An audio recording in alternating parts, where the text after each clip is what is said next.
Hello everyone, welcome to my channel arrangements for a blissful ডের আজকে চতুর্থ পর্ব। আগের 3টে শর্ট ভিডিওতে তোমরা যে প্রস্তুতি পর্ব দেখেছো, আজকের ভিডিওতে বলবো অ্যাকচুয়ালি সেই ইভেন্টটা কি। সেটা হচ্ছে গোপালের বনভোজন। হ্যাঁ, ঠিকই শুনেছ, গোটা শীতের মরশুম জুড়ে বাঙালির অন্যতম প্রিয় একটি কাজ হলো বনভোজন বা পিকনিক। আমরা নিজেরা তো অনেক পিকনিক করলাম শীতে, তাই বাড়িতে ঠিক করা হলো এবার আমাদের গোপু সোনারা পিকনিক করবে, আনন্দ করবে আমাদের হাত ধরে। ব্যাস, যেমন ভাবনা তেমনি কাজ। একজন দুজন নয়, মোট 7টা গোপাল আজ আমাদের এই আয়োজনে সামিল হয়েছে। সকাল সকাল বেদানার রস, দুধ আর গোলাপ জল দিয়ে স্নান সেরে নতুন জামাকাপড় পরে রাজবেশে সেজে উঠেছে গোপু সোনারা। সবাই মিলে পাশাপাশি সিংহাসনে বসে পড়েছে।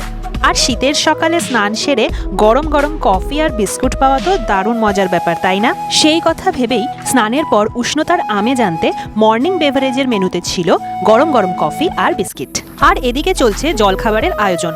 তৈরি হচ্ছে কড়াইশুটির কচুরি ও চানা মশলা। একদিকে চলছে কচুরি বেলা ও ভাজার কাজ, অন্যদিকে চানা মশলা বেড়ে ফেলা হয়েছে ছোট্ট ছোট্ট বাটিতে। সঙ্গে ছিল মালপোয়া, রসবড়া, মিষ্টি, চকলেট আর ক্রিম বিস্কুট। জমাটি জলখাবার পর্ব দিয়ে শেষ করছি আজকের ভিডিও। পরের পর্বে আসবে দুপুরের মেনু আর ভোগ নিবেদন। Stay tuned.